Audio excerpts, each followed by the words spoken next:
बच्चों, मैं आज आपको बताता हूँ पीली क्रांति, या इसको पीत क्रांति भी कहते हैं या येलो रेवोल्यूशन के नाम से भी जानते हैं। ये पीली क्रांति होती क्या जानते हैं? एग्रीकल्चर में तमाम प्रकार की क्रांतियां हैं। एक आपको रेनबो 7 क्रांतियां मिलाकर के रेनबो क्रांति बन गई है।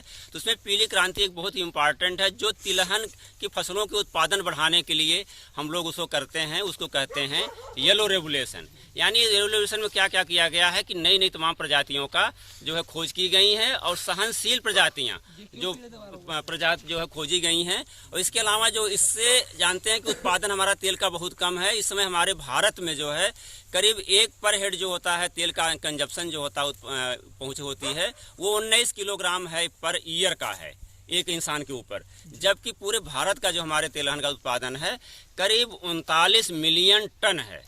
39 मिलियन पहले तो बहुत कम था, करीब 25-26 था, लेकिन बढ़ते बढ़ते ये इतना हुआ कि 39 मिलियन टन हो गया। इसके पहले 1988 और 89 में एक हुआ था आयल टेक्नोलॉजी मिशन करके एक योजना बनाई गई थी, जिससे तिलहन का उत्पादन बढ़ाने के लिए, क्योंकि जानते हैं हमारे यहाँ करीब 50% तिलहन ही जो होती है उसकी पूर्ति हो पाती है, और 50% तेल हम लोग विदेश से आयात करते हैं अपने खाने के लिए। और जानते हैं पेट्रोल डीजल तो आता ही है, तो हम लोग एडिबल ऑयल जो खाने योग्य तेल होता है उसको भी विदेश से तमाम पाम ऑयल देखिए यहाँ पर आता है, उसको हम लोग यहाँ पर इस्तेमाल करते हैं कि उसकी पूर्ति नहीं हो पाती है।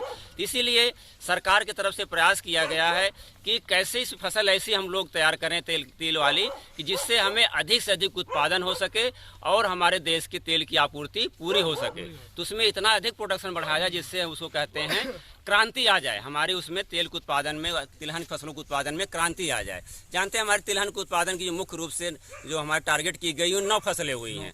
उसमें मुख्य रूप से हमारी है आपकी सरसों है, राई है, और ये आपकी सोयाबीन है, सूरजमुखी है, कुसुम है, नाइजर है, अरंडी है।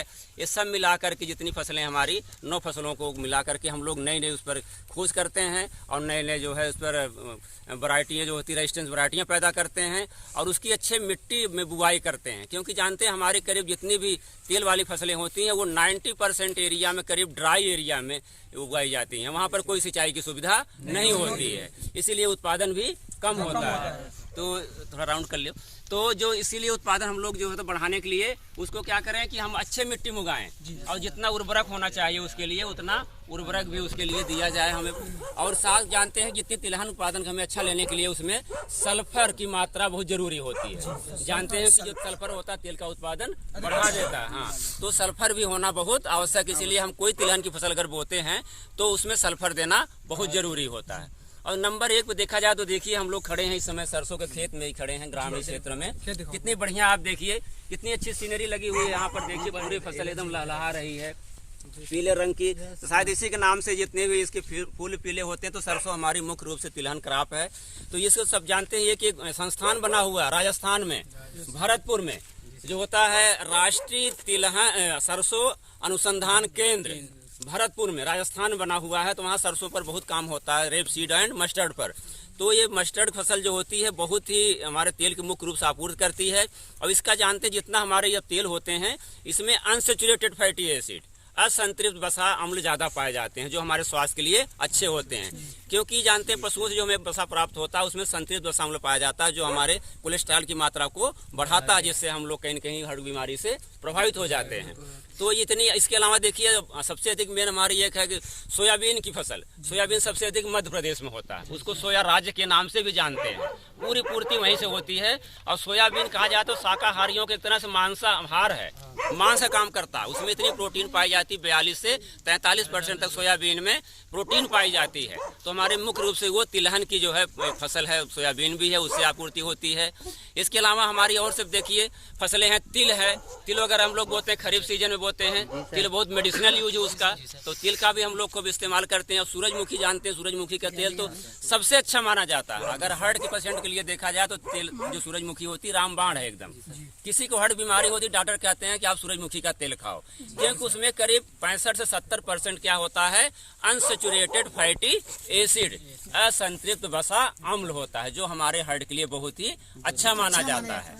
इस प्रकार के हम लोग नाइजर भी होती है एक फसल जो यहाँ कम उगाते हैं। और अलसी एक जानते हैं, अलसी होती है जिसको हम लोग लिंसीड कहते हैं, हम लोग चर्चा भी कर रहे थे क्लास में। लिंसीड होती है, ये तो बहुत ही बढ़िया, इसमें ओमेगा 3 फैटी एसिड पाया जाता है। ओमेगा 3 फैटी एसिड क्या होता है? ये हमारे हार्ट के लिए बहुत अच्छा होता है। अगर आप इसको खाएंगे तो आपका शरीर पूर्ण रूप से एकदम स्वस्थ रहेगा, कभी कोई बीमारी नहीं होगी।